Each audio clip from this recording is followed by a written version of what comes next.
I've not tried to evade any of your No, but questions. okay, well, just okay for those who. But All right, but Norman, for those who may not have seen the previous interviews, for those who may not have seen our previous conversations, I simply ask again. That's fine. It is a simple question. Okay, should Hamas stay in power? Because Israel's whole argument is that they have to keep going with this warfare to eradicate Hamas. And my question for you is, do you think that in principle Hamas should stay in power? Well, Piers, I'm going to answer you because I never fear the truth, and I'm not going to try to evade your question. Let's take a simple metric. We'll take the question of children killed.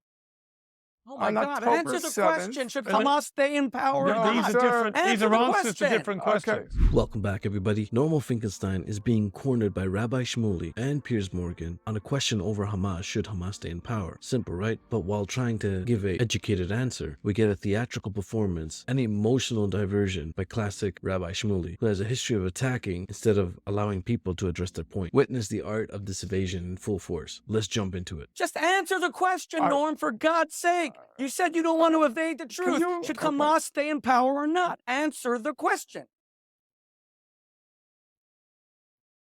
Piers, either you're going to moderate the program or there's honestly no point in continuing. I do think it's I have to say, I do think it's a very simple question. And it goes right to the heart. No, it's not. It goes right to the heart of Israel's argument about why they are continuing to execute the wall.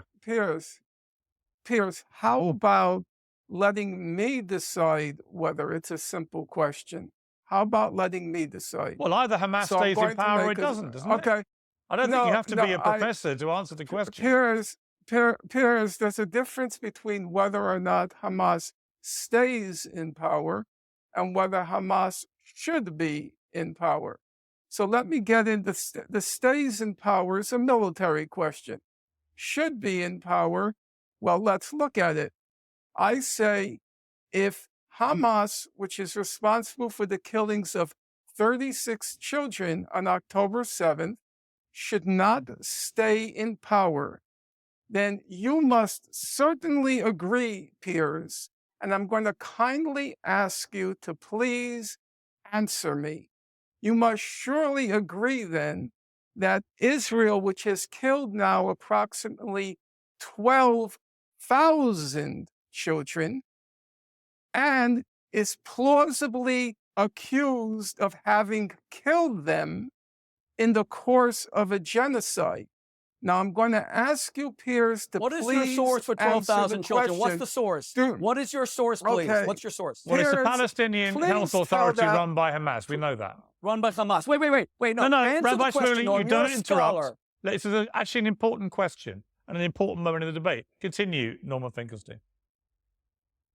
So I have to ask you, Piers, if you believe that Hamas should not stay in power because it killed 36 children on October 7th, then you must surely agree several times, 1,000 times more emphatically that the Israeli government should not be in power because it killed 12,000 children, not as collateral damage, but plausibly, according to 15 of the 17 judges on the highest judicial body in the world. You said that point. Okay, here's my answer. Here's my answer to you. Here's my answer. And a genocide. Here's my answer. You haven't so far answered my question. If you do, I will give you an emphatic answer to yours. So let me just ask again, should Hamas stay in power? My answer is, if we apply one standard that's not an answer. Across the board. No, that's not an answer. If we apply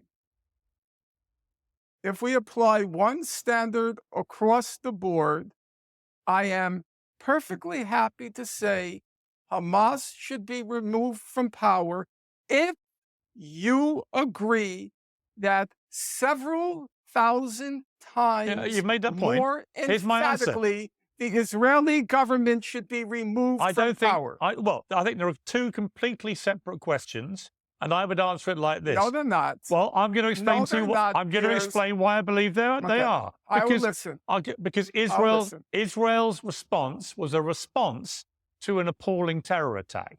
I believed after October the 7th, Hamas rescinded any right to continue having any power over Gaza and should be removed. The only debate would then be how would that best be done?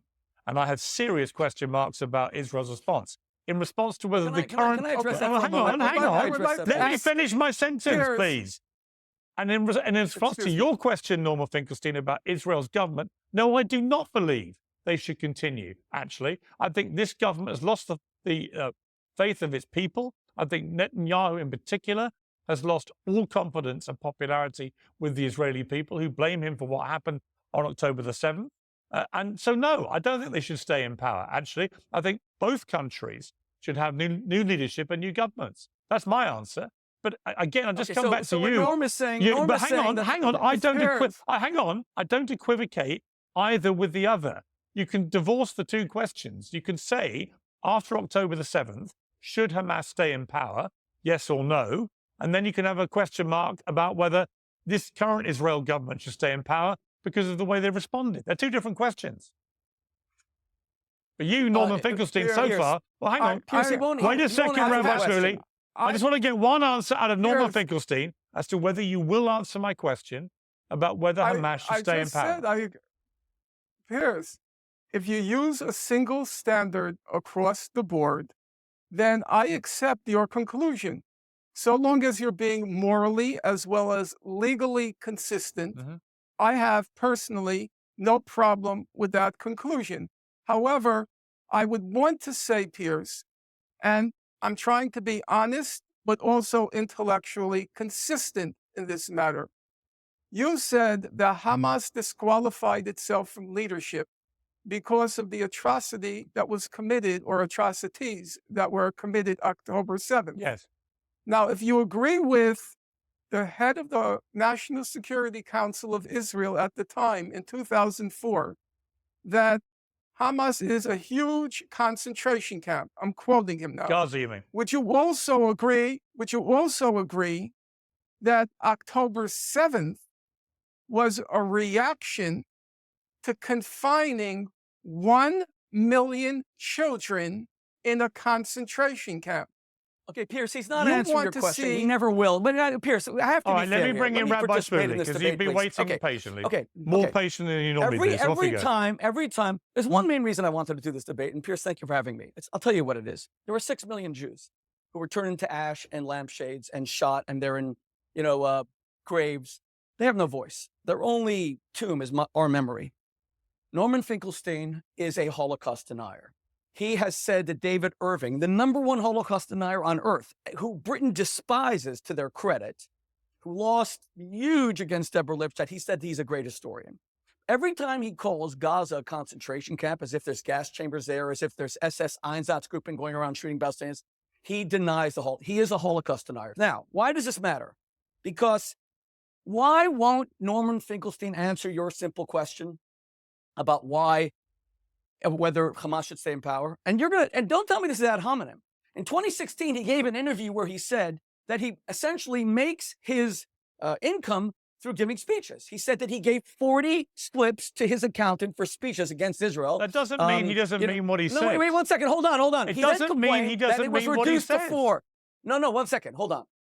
If he attacks Hamas, he said that his speeches went from 40 to only 4. He'll be down to 0. Now, here's the point. You're right. It doesn't mean that. But when you pressed him in your first debate, you did so admirably, Piers. Shani Luke's parents stayed at my house for the past 10 days. She was the woman who, within an hour or two of the attack, a German-Israeli woman, was put dead, shot in the head, stripped naked. I maintain that she was the most desecrated woman in world history in terms of how many people saw her naked body. And as that was happening, Norman Finkelstein wrote, "It warms every fiber of my soul" about these scenes in Gaza. And glory, glory, hallelujah. Now, to your credit, you pressed him on this in the first interview. And you know what he said? He said, "I had no idea. I only thought 50 Jews had died. I didn't know 1,200. So 2 questions. Number 1, Norman Finkelstein, how many Jews need to die before you are no longer celebrating their death and saying, glory, hallelujah? Is it 51? Is it 500? You know, one black man was murdered in Minnesota. His name was George Floyd, and tens of millions of people marched against his murder. God bless them. But for you, it would have had, we need 49 other dead black men before they start marching. Number 1. Number 2, what you're confessing, Norm, is that you are a joke of a historian. Because your defense to Piers Morgan was, I didn't know. I have 3 people who do my Twitter. I gave it to them. By the way, I'd love to know even one name of those 3. I dare you to mention their names because I'd like to question them because I believe you're fabricating that as well. I think you wrote this yourself. You did not give it to 3 people who work for you on Twitter. But here's my question. You claim to be a serious historian. What kind of serious historian, before they even know the facts, says, I love seeing dead Jews? You admit you knew nothing. You say that you had no knowledge, and you were saying, glory, hallelujah, may more Jewish women be shot in the vagina and have their breasts cut off. Now, later when Piers Morgan said to you, hey, Norm, at least take it off. At least delete it. You now admit 1,200 died. And you know what you said? It's part of the historical record. So you are a fraudulent historian by your own admission. You said this fraud that you are thrilled that Jews were shot in the vagina, women were gang raped, is part of history, but it's a false history.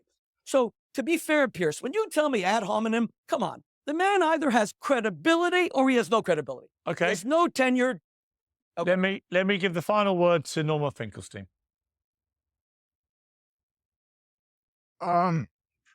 Issue before us is Gaza. It's not me. Now, there is a temptation, obviously, on my part to defend my professional honor and my personal honor, but I am going to forego that. I'm going to withstand that temptation and end on the note that this conversation began and was supposed to continue. And so I would say that you are indicting me, then you are also indicting the sanity of the 15 judges on the International Court of Justice, including, quite surprising to me, including the American judge. Now, if you examine the proceedings closely, which I did, each judge had the option of including in their decision what's called a declaration. And the German judge did exercise that option and wrote a 5-page declaration in which he distanced himself from certain of the findings. However, it was very noticeable that Israel's main ally in the world, the judge from that country, the American judge, did not issue a declaration, which is to say, she went along with the conclusion without qualification, that Israel is plausibly committing genocide. Another debate where one side brings receipts and the other brings a circus act. Norman Finkelstein walked in armed with facts, history, and logic, being a scholar and historian, while Rabbi Shmuley showed up with nothing but deflections, personal attacks, and a desperate attempt to assassinate character instead of addressing actual issues. It's almost comical how Piers Morgan just sat there, letting Shmuley go on a full-blown rant about Norman's personal history. Yet, the moment Finkelstein started pressing actual war crime, suddenly that was a topic too uncomfortable to explore. Double standards? You bet. While Norman was busy presenting documents, evidence, Shmuley was out here doing mental gymnastics to avoid answering a single direct question. It's almost as if he was allergic to intellectual honesty. And Piers, well, he played the perfect enabler, letting one side rant uninterrupted while demanding yes or no answers from the other side. At this point, the only thing missing was a referee stopping the fight because one side clearly had no business being in the ring. So let's call it what it is. Finkelstein came to debate, Shmuley came to distract, and Piers came to make sure the circus ran smoothly. But the facts don't lie, and neither does history. And when the dust settles, there's only one real winner here. Norman, the man who didn't need theatrics to make his point. What are your thoughts on this? Let me know down in the comments. Don't forget to like and share, and I hope to catch you on the next one.